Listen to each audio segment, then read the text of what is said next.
everyone. My name is Steve Gaynor, and I am the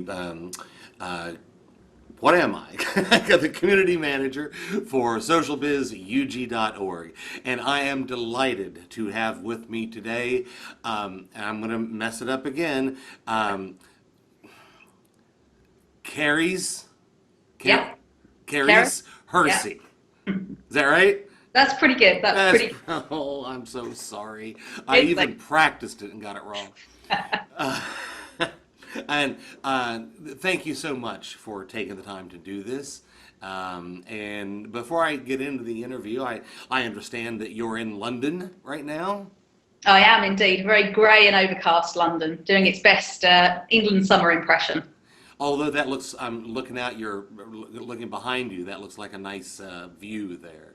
Yeah, it's not too bad. It's a lovely new office near Silicon Roundabout. Okay, all right. Well, all right then. So let's get started. So I would like to start with your elevator resume. What do you do? Who do you work for, if you can say? Yeah, Just give me a basic job description. sure. So I'm the lead consultant at a small consultancy based in London called Post Shift. And we focus on using the benefits of social and digital technology to help firms become more 21st century ready. So by connecting them better, connecting to their customers, to their internal workforce, and really leveraging the value that social platforms give you to be able to create new organizational structures, new ways of working, new behaviors. Okay, all right. So then, along those lines, can you describe a recent challenge you had and what you did to overcome it? Sure.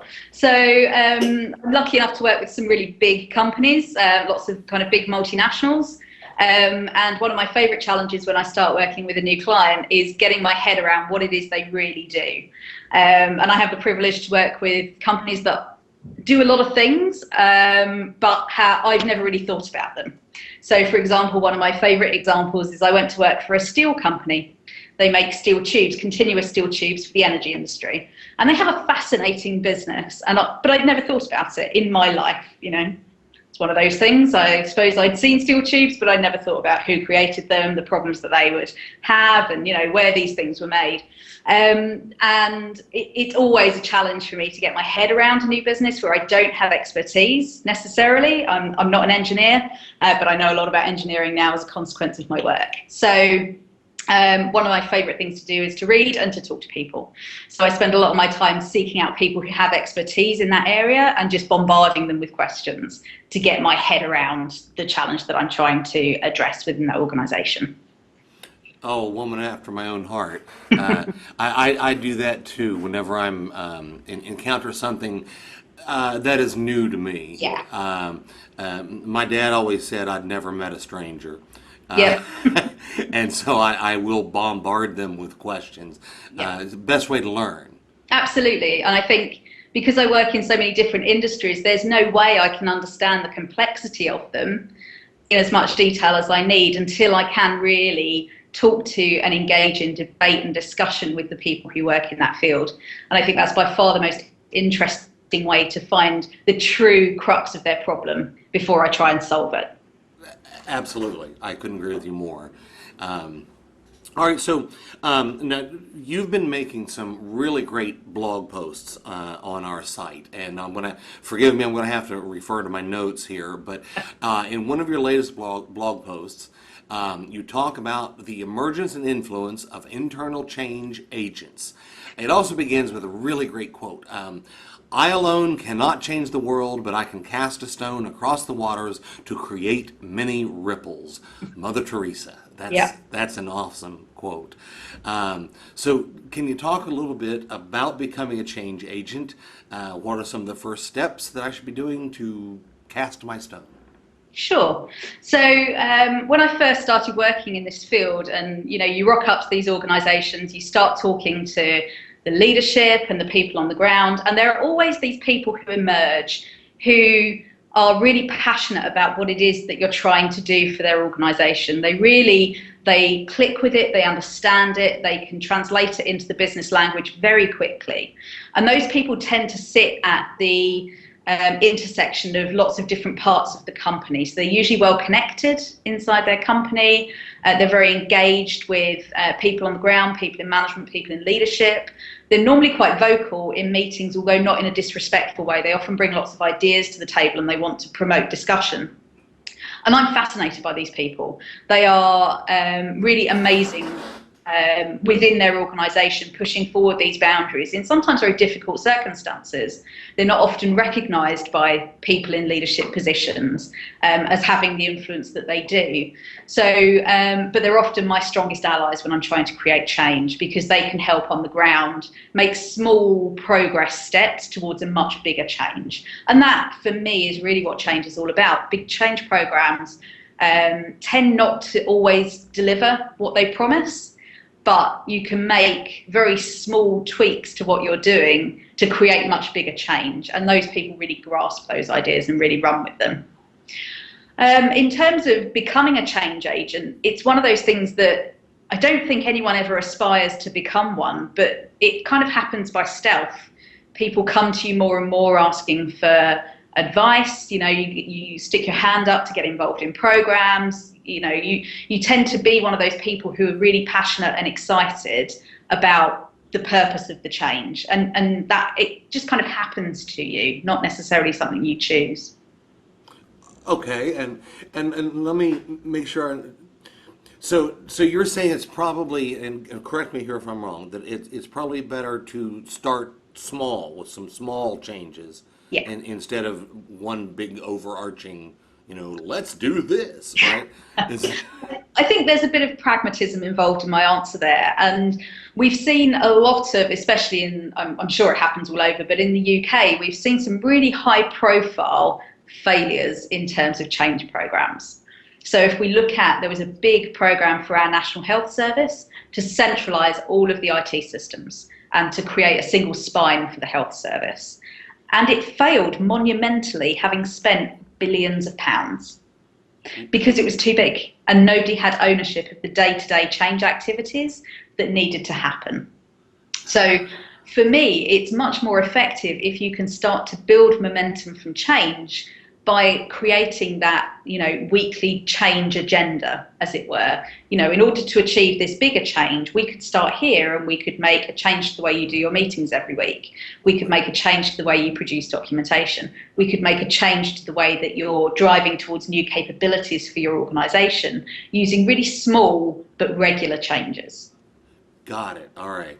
All right. Well, and maybe you've already covered this, but can you give me an example of how, and maybe a specific example, of how you have acted as a change agent in either your work or your life?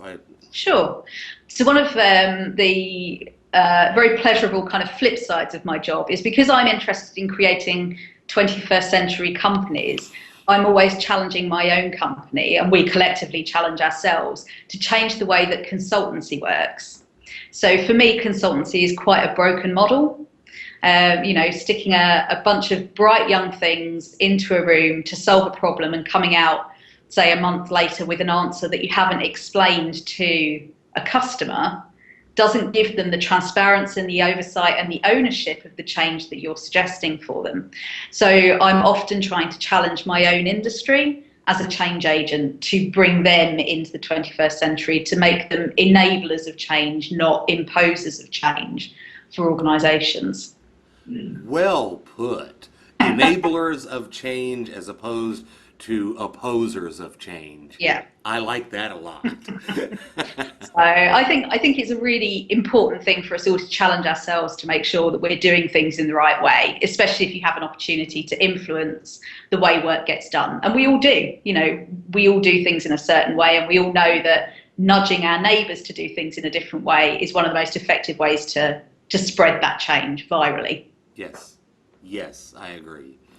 All right, we're running out of time, so we're down to it. This is the most important question of the interview. Are you ready? Yes. All right.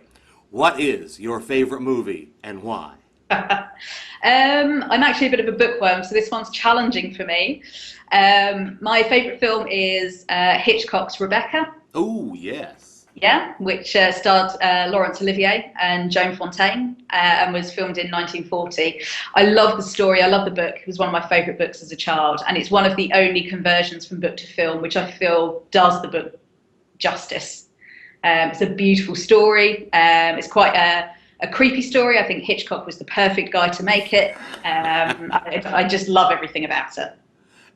All right. So, all right, I'm sorry you opened the door here because along with movies, Yeah. I also love books. Okay. So, have you read any good books lately? Can you recommend something either for fun or for work? Either one.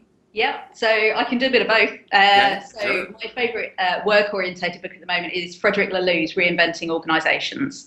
I think if you're trying to affect change in your organisation, there is no better book you could read at the moment. It's very visionary. It's got some great research in it, but crucially, it's got great case studies for people who have done these kinds of changes before. They've changed their structures, they've changed the way they work, their behaviours, etc. So I think that's a fascinating read. And what was the name again? Frederick Laloux's Reinventing Organisations. Excellent. Okay. And for pleasure, what am I reading at the moment? Goodness.